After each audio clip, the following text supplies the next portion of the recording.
महाराष्ट्र में लगातार सियासी सरगर्मियां तेज हो गई हैं।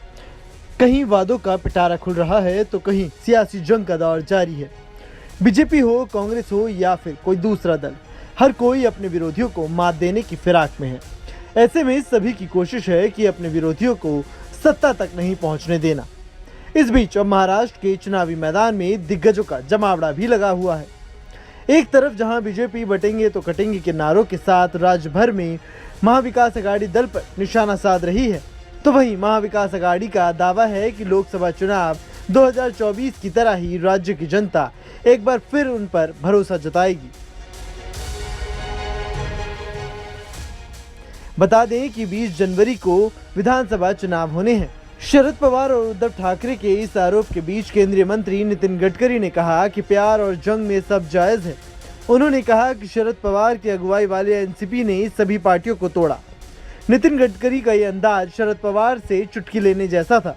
नितिन गडकरी ने आगे कहा कि उन्होंने शिवसेना को तोड़ा, छगन भुजबल और दूसरे नेताओं को पार्टी से बाहर निकाल दिया, लेकिन राजनीति में ये सब काफी आम बात है। ये सही है या गलत? एक कहावत है, प्यार और राजनीति में सब कुछ जायज है।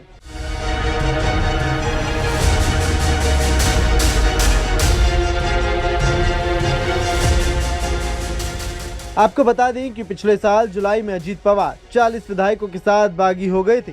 54 विधायकों वाली एनसीपी पार्टी एक झटके में ही 2 हिस्सों में बंट गई। वहीं एनसीपी अजीत गुट भी बीजेपी शिवसेना शिंदे गुट के साथ सरकार में शामिल हो गई।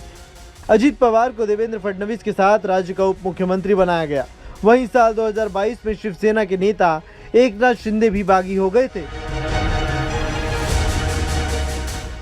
उन्हें उद्धव ठाकरे का भी बेहद करीबी माना जाता था, लेकिन एकनाथ शिंदे ने 39 विधायकों के साथ उद्धव ठाकरे के साथ बगावत कर दी। उसके बाद शिवसेना भी 2 धड़ों में बंट गई। तब से अब तक महाराष्ट्र में सियासी खींचतान का दौर भी जारी है। अब आने वाले चुनाव में पता चलेगा कि जनता आखिरकार किसका साथ देने वाली है। Bureau report, news nation.